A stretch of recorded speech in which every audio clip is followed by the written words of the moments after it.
आज आम गोटे हेल्दी आउ टेस्टी चाट बनैया देखा जहाँकि कम तेल मसला बनीजिव। मुग डाली को 2 घंटा पर्यंत बतरैला तार पानी को भलसे छाणिकी काढ़दबा।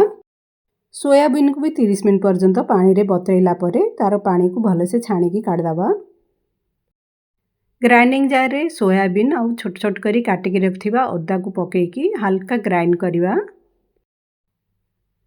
तापरे एथिरे भिजेकी रखिथिबा मुग डाली पकेकी बिना पानी रे आको ग्राइंड करदबा।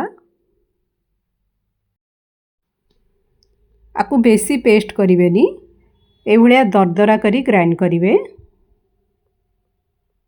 एबे एथिरे छोट छोट करी काटिकी रखिथिबा धनिया पत्र कंचा लंका को पकेई दबा।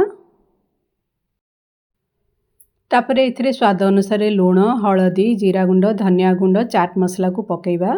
आपण जदि कटलेट को टिके स्मूथ करिया को चाहउचंती ताहले एथिरे पनीर ऐड कर परिवे किबा अल्प बेसन भी ऐड कर परिवे। टिके कुरकुरा जदि चाहउचंती किछि ऐड करिवेनी।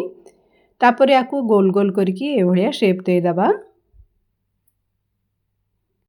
जदि आपण पाखे एयर फ्रायर थाए ताहले एयर फ्रायर रे आकु रोस्ट कर देबे जहा कि बिना तेल रे बनि जिवो। पैन रे अल्प तेल एमती चारिआडे पकेइकी आकु दिआडे भलसे लाल होला पर्यंत फ्राई करिवा। लो रु मीडियम फ्लेम रे आकु कुक करिवे। दिआडे भलसे भाजी होला परे आकु काट दवा। ए कटलेट को आपण एमती धनिया चटनी किंबा सॉस सहित खाई परिवे किंबा चाट भी बनै परिवे। चाट प्रिपेयर करिया पई एभलिया खट्टा मिठा चटनी, डाळिंब मंजी, धनिया चटनी, दही और भाजी के रखिथिबा चिना बादाम दरकार हबो।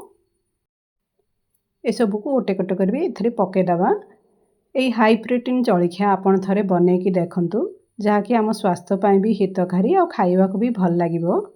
आजिर जदि एही रेसिपी बा वीडियो आपण को भल लागिला ताहले प्लीज लाइक शेयर सब्सक्राइब कर देबे।